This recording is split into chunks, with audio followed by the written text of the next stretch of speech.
आहे सगळ्यांचं edit of the पॉडकास्टच्या आजच्या एपिसोडमध्ये.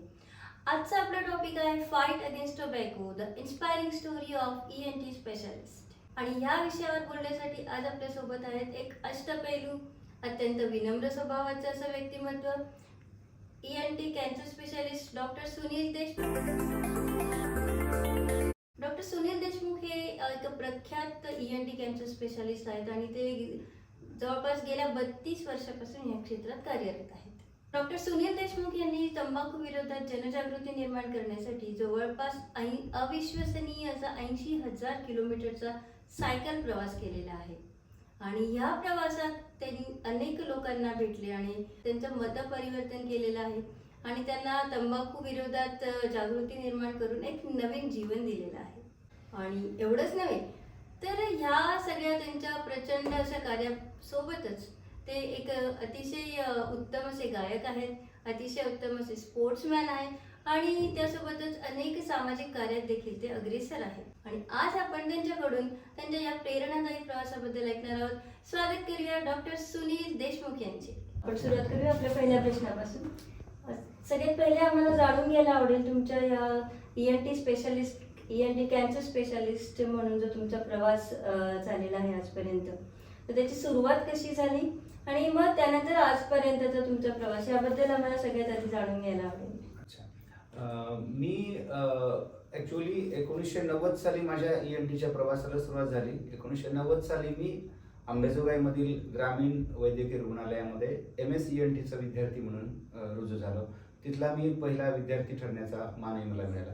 1990 पासून हा जो प्रवास सुरू झाला त्या दरम्यान मला माझे गुरु डॉक्टर शिंदे सरांनी अनेक शस्त्रक्रियाचं नॉलेज दिलं, ज्याच्यामध्ये फॉरेन बॉडी ब्रॉन्कस म्हणजे लहान मुलाच्या फुफ्फुसामध्ये सीताफळाचा बी किंवा शेंगदाण्याचं बी असं अडकायचं. मग तेव्हा ते आमचे गुरु आम्हाला शिकवायचे. तर अशा प्रकारचे बऱ्याचशा केसेस मला करायचा मान मिळाला आणि असे बरेच आयुष्य मला वाचवायचा मान मिळाला. त्याच्यानंतर कानामध्ये जर कान फुटत असेल वारंवार तर त्याचा कानाचा मेंदूमध्ये सुद्धा दुष्परिणाम होतो, जसं की मेंदूमध्ये पू होतो, ज्याला ब्रेन ॲब्सेस म्हणतो आपण. तर त्याची सर्जरी सुद्धा करायचं तंत्र मी आमच्या गुरुकडनं शिकलो. त्याच्या माध्यमातून सुद्धा बरेच आयुष्य वाचवायचा मला त्याची एक संधी मिळाली. त्याच्यानंतर मग मी संभाजीनगरला शिफ्ट झालो 1996च्या आसपास.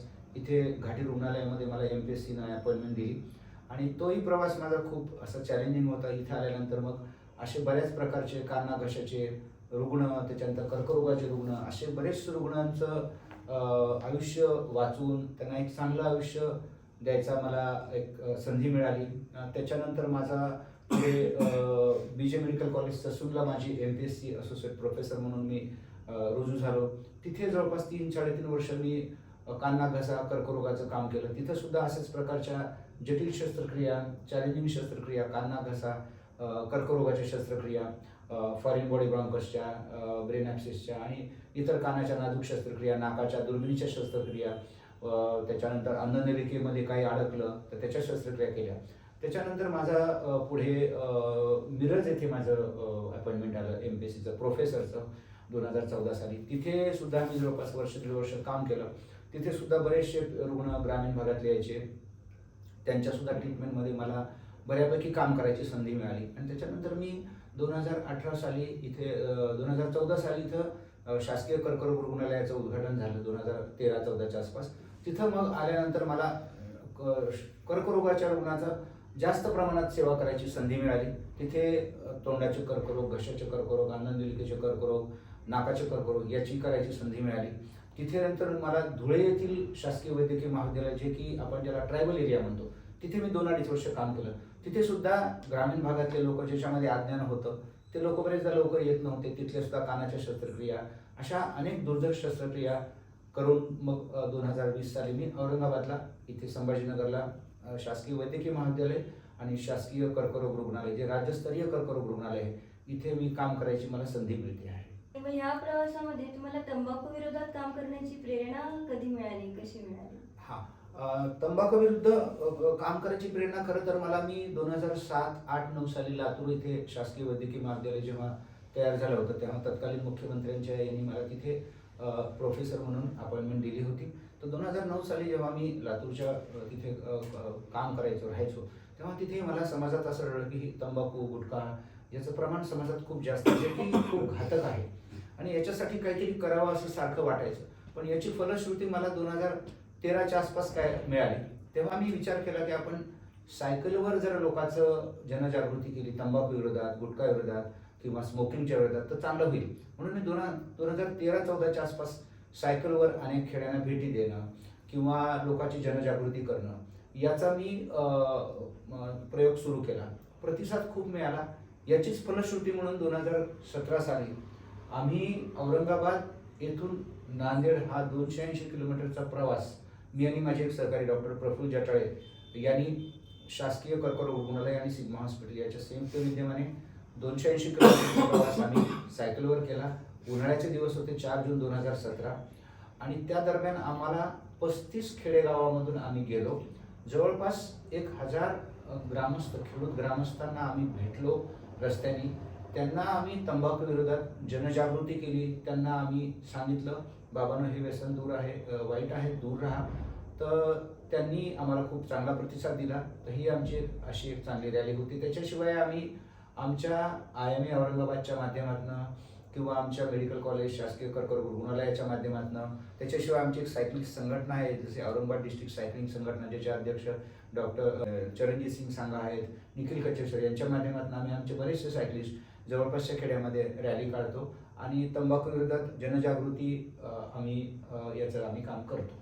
जो जवळपास 1 लाख किलोमीटरचा जो आतापर्यंत सायकल प्रवास केलेला आहे या तंबाखू विरोधात मोहिमेसाठी, या प्रवासामध्ये तुम्हाला काही चॅलेंजेस किंवा काही अडचणींचा सामना करावा लागला का? तर कोणत्या प्रकारच्या अडचणी होत्या?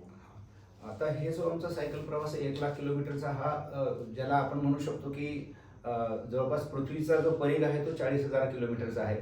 आणि मला सांगायलाही आनंद वाटतो आपल्याला की जवळपास 2.5 प्रदक्षिणा माझ्या पृथ्वीच्या आतापर्यंत झाल्या आणि या दरम्यानच्या बऱ्याचशा स्पर्धा जर सोडल्या तर बराचसा सायकल प्रवास माझा आसपासच्या खेड्यामध्ये हे झालेला आहे. याच्यामध्ये चॅलेंजेसमध्ये असं आहे की बरेच लोकांना सांगताना कधी कधी आम्हाला सगळ्या गोष्टी सांगाव्या लागतात. विज्ञान त्याच्यामध्ये काय, कधी कधी आम्हाला अध्यात्माचा सुद्धा आधार घ्यावा लागतो की ह्या ज्या सवयी आहेत हे गुटखा, तंबाखू, दारू, स्मोकिंग याच्यामध्ये आम्हाला बरेच लोक आम्हाला असेही भेटतात की डॉक्टर साहेब तुम्ही तर आम्हाला सगळं सांगताय की आम्ही तंबाखू खाऊ नये, गुटखा खाऊ नये, दारू पिऊ नये, आम्ही आमच्या पैशाने खातो मग तुम्हाला याचा त्रास काय. पण आम्ही त्यांना सांगतो बाबांनो तुम्ही हे जे पैसे आहेत ते तुमच्या फॅमिलीसाठी, तुमच्या पत्नीसाठी वापरा.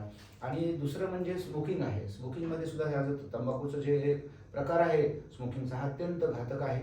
याच्यामुळे त्या व्यक्तीचं तर नुकसान होतच, त्याला दुर्धर आजार कर्करोगासारखे जसे होतात तसे त्याच्या घरातले मेंबर जशी पत्नी आहे, मुलं आहे, हा जो प्रकार जास्त धोकादायक आहे. तो जो मनुष्य स्मोकिंग करतो त्याला तर कर्करोग व्हायची शक्यता आहे, पण याच्यापेक्षा जास्त अधिक शक्यता त्याची पत्नी आहे जी बिचारी तिच्यासोबत सहचारिणी आहे.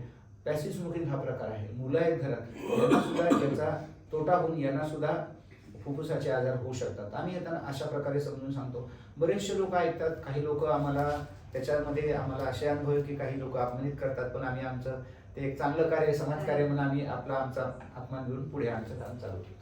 तुमच्या मोहिमेमुळे लोकांच्या जीवनामध्ये काय बदल झालेला तुम्हाला आढळतो? या प्रवासातील असा एखादा विशेष क्षण की ज्यामुळे तुम्हाला अजून चांगलं कार्य करण्याची प्रेरणा मिळाली, असं काही आमच्यासोबत शेअर करू शकता?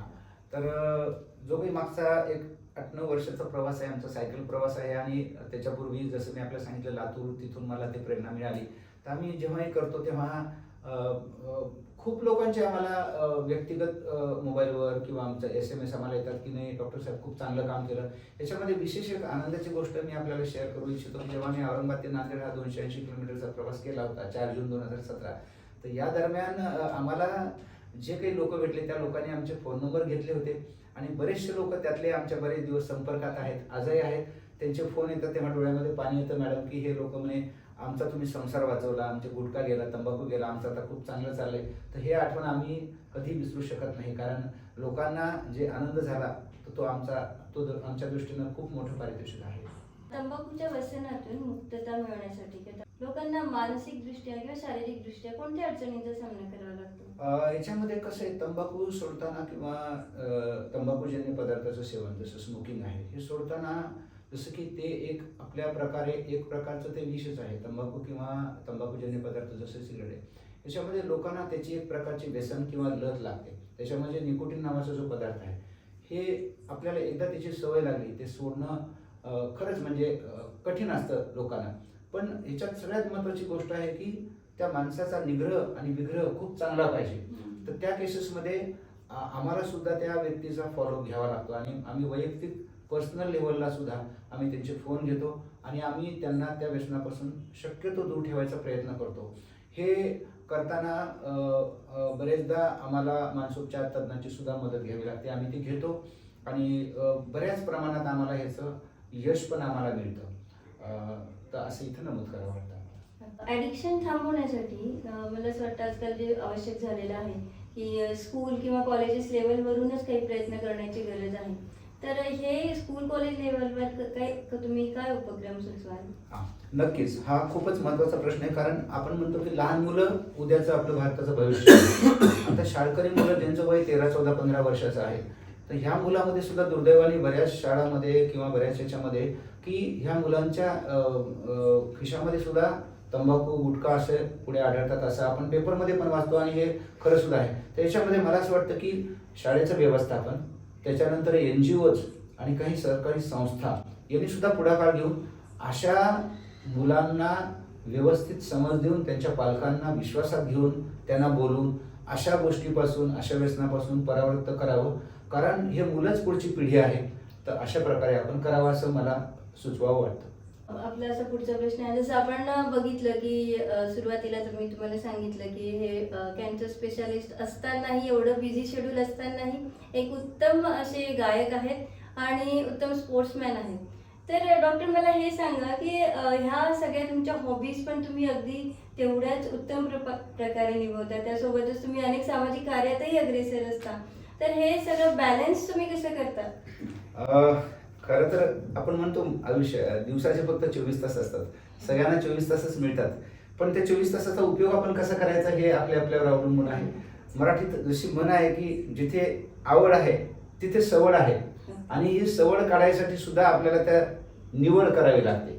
त्यामुळे आपल्या जे काही आपल्याला 24 तासाचं जे नियोजन आहे, तर मला असं वाटतं की आपण त्यातल्या त्यात आपल्याला जे आवडतं, आपल्या ज्या कुठला खेळ आवडतो किंवा आपलं जे सिंगिंग हॅबिट्स आहे किंवा बाकी कुठलं आहे, त्याच्यासाठी आपल्याला नक्कीच वेळ काढावा लागतो. कारण माझ्या असं अनुभवात आहे आणि असे बरेच रिसर्च आहेत की तुम्हाला तुमच्या दैनंदिन कार्यालय असेल, ऑफिस असेल किंवा कुठला व्यवसाय असेल, याच्याशिवाय तुम्ही कुठली हॉबी जर जोपासली, छंद जोपासला, तर तुमच्या आयुष्याचा आनंद द्विगुणित होतो. प्रत्येकालाच जे असतं ते 24 तासच मिळतात, पण त्या 24 तासामध्ये तुम्हाला काय करायचं हे तुमच्यावर अवलंबून आहे. आणि नक्कीच तुमचे छंद जोपासले तर तुमचं आयुष्य अधिक सुखकर होतं, निरामयी होतं आणि चांगलं होऊ शकतं असं मला वाटतं. याच्यामध्ये मला एक छोटंसं उदाहरण द्यायचं आहे की मी माझ्या वयाच्या 50व्या वर्षी आयर्नमॅन झालेलो आहे. मी औरंगाबादचा कदाचित पहिला आयर्नमॅन आहे. 8 ऑक्टोबर 2017 मी हैदराबादला आयर्नमॅन 70.3 केलं आहे, जे की खूप कठीण असतं आयर्नमॅन ही स्पर्धा. तेव्हाही मला अनंत अडचणीचा सामना करावा लागला, जसा घरून सुद्धा विरोध होता. बाकीचे मित्र म्हणायचे आता 50 वर्ष वय कुठे करणार तू, पण मी त्याचं स्वतःचा मला छंद होता. सायकलिंग, स्विमिंग मला लहानपणापासून आवडतं आणि माझं बालपण खेळत गेलं हे मी स्वतःला खूप भाग्यवान मानतो आणि त्याच्यामुळे मी हे करू शकलो. त्याच्यानंतर माझं सिनियर रॅन्डोनो नावाची स्पर्धा असते सायकलिंगची, ज्याच्यामध्ये 200, 300, 400 आणि 600 किलोमीटर अंतर एकाच वर्षी 4 टप्प्यात पार पाडावं लागतं. हे सुद्धा मी सप्टेंबर 2017 मध्ये केलंय. आणि याच्याशिवाय मी सी स्विमिंग जे आहे गोव्याला होतं, तारकर्लीला होतं, 3 किलोमीटर आणि 5 किलोमीटरचं सी स्विमिंग सुद्धा मी यशस्वीरित्या 2दा पूर्ण केलेलं आहे. याच्यासाठी मी आपल्याला एवढं सांगू इच्छितो की मला आवड होती म्हणून मी सवड काढली आणि ह्या गोष्टीची मी निवड केली. याच्यामध्ये जसं आपण आता चर्चा केली मॅडम की आपण जशी आवड असेल तर सवड काढतो आणि त्याची निवड करावी लागते.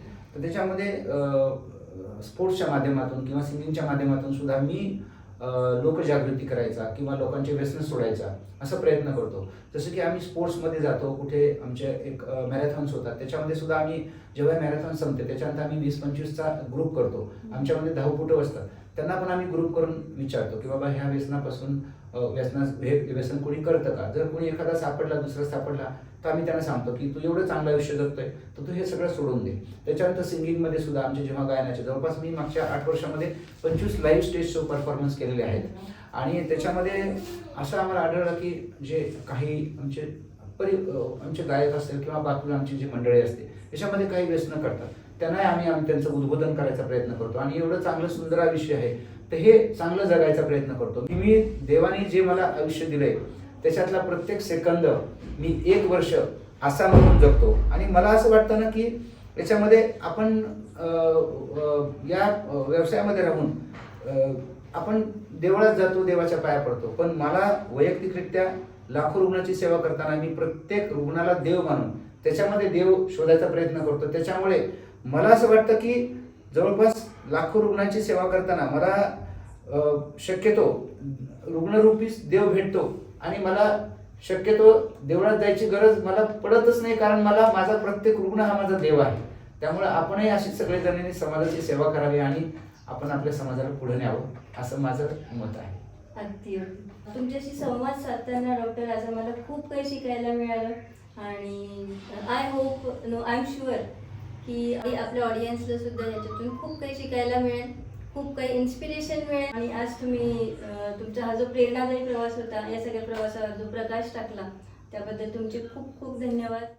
जागरणासाठी मी आपल्याला जाताना फक्त माझं एक छोटंसं एक गाणं आपल्याला ऐकू इच्छितो. आपण ते गोड मानून घ्यावं.